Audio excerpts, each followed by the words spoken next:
হাত ধোৱা বেচিনসমূহ এনেকৈ ধুনীয়াকৈ টাইলছ লগাই পৰিপাটিকৈ ৰখাৰ ব্যৱস্থা কৰা হৈছে।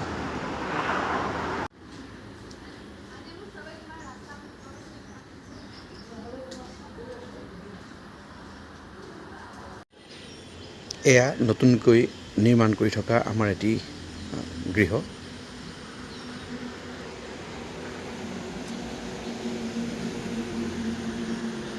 বাৰিষা হ'লে গছ লতাবোৰ খুব হয় আৰু এতিয়া আমি আজি এইবোৰ চাফাই অভিযান কৰিছোঁ। অৱশ্যে বৰষুণৰ কাৰণে এইবোৰ কৰিবলৈ অকণ অসুবিধা হৈছে, তথাপিও এইবোৰ চাফা কৰাৰ কাৰণে আমি ব্যৱস্থা গ্ৰহণ কৰিছোঁ।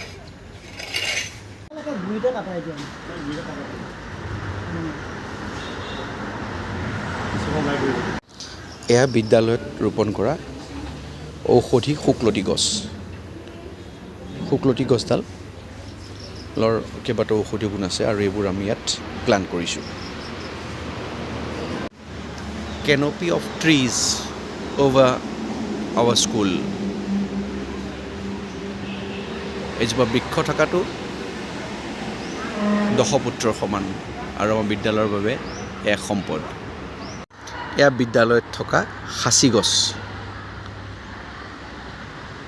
সাঁচি গছৰ পুলি।